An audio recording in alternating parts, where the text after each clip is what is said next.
और आइए अब बात करते हैं प्रधानमंत्री नरेंद्र मोदी की यात्रा जो इस समय थाईलैंड की हो रही है, थाईलैंड और श्रीलंका की इस यात्रा की।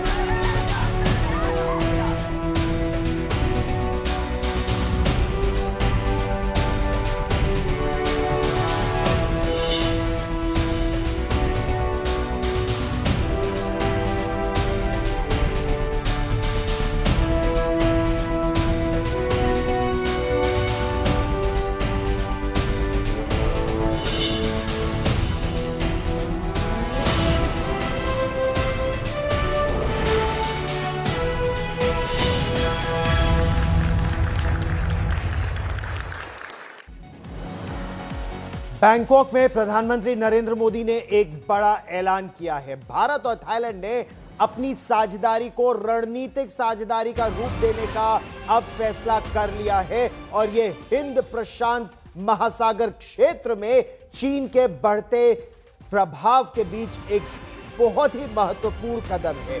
अब थाईलैंड और भारत इस क्षेत्र में सुरक्षा की दृष्टि से एक अहम साझेदार भी होंगे।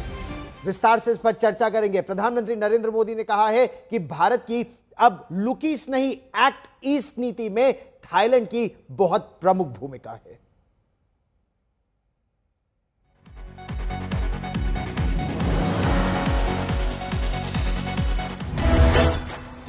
तो ये तस्वीर आप देख रहे हैं, प्रधानमंत्री नरेंद्र मोदी अब से थोड़ी देर पहले बिम्स्टेक शिखर वार्ता में भाग लेने के लिए पहुंचे हैं थाईलैंड। और बैंकॉक में देखिए किस तरीके से जो वहां का भारतीय समुदाय है प्रधानमंत्री नरेंद्र मोदी का भव्य स्वागत कर रहा है। जबरदस्त उत्साह भारतीय समुदाय ने प्रधानमंत्री का स्वागत किया। प्रधानमंत्री ने यहां रामलीला का मंचन भी देखा और एक बड़ा ऐलान किया। प्रधानमंत्री ने भारत थाईलैंड स्ट्रेटेजिक पार्टनर्स, रणनीतिक साझेदार होंगे। संबंधों को रणनीतिक साझेदारी में बदल रहा है भारत।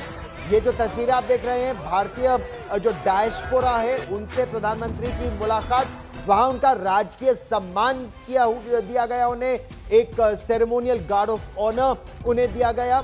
थाईलैंड की सबसे कम उम्र की जो प्रधानमंत्री है, प्रधानमंत्री शिनावात्रा, उनसे भी प्रधानमंत्री नरेंद्र मोदी की मुलाकात हुई और दोनों देशों के बीच द्विपक्षीय बातचीत हुई। प्रधानमंत्री नरेंद्र मोदी ने प्रधानमंत्री शिनावात्रा के न्योते पर यह थाईलैंड की यात्रा की है। कल वो बिम्स्टेक की शिखर वार्ता में भाग लेंगे। भारत की एक्ट ईस्ट पॉलिसी और हमारे इंडो पैसिफिक विजन में थाईलैंड का विशेष स्थान है।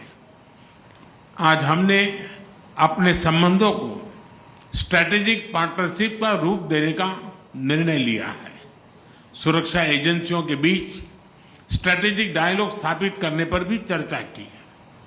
साइबर क्राइम के शिकार भारतीयों को वापस भारत भेजने में थाईलैंड सरकार से मिले सहयोग के लिए हमने थाईलैंड सरकार का आभार प्रकट किया। हम सहमत हैं कि हमारी एजेंसीज ह्यूमन ट्रैफिकिंग और इलीगल माइग्रेशन के खिलाफ एकजुट होकर काम करेगी। हमने भारत के उत्तर पूर्वी राज्यों और थाईलैंड के बीच टूरिज्म, कल्चर, एजुकेशन ऐसे क्षेत्रों में सहयोग पर बल दिया है।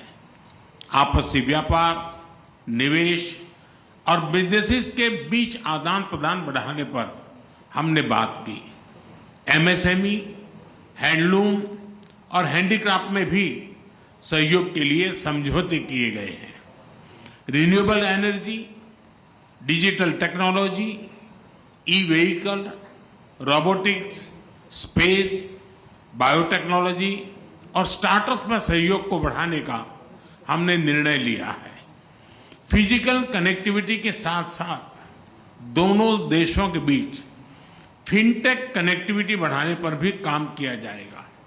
भारत की एक्ट अच्छा, इस महत्वपूर्ण यात्रा में जो दोनों देशों के बीच जो सांस्कृतिक संबंध हैं उनकी झांकी भी देखी। जो सिख समुदाय है उन्होंने प्रधानमंत्री को एक मोमेंटो दिया, जो इस्कॉन समुदाय है उन्होंने वहां पर प्रधानमंत्री को गीता एक भेंट की, और वहां पर रामायण का मंचन, थाईलैंड में किस तरह से होता है रामायण का मंचन भी हुआ। दोनों ही देशों के बीच जो सांस्कृतिक संबंध है, सामरिक बन रहे हैं, सांस्कृतिक ऐतिहासिक है।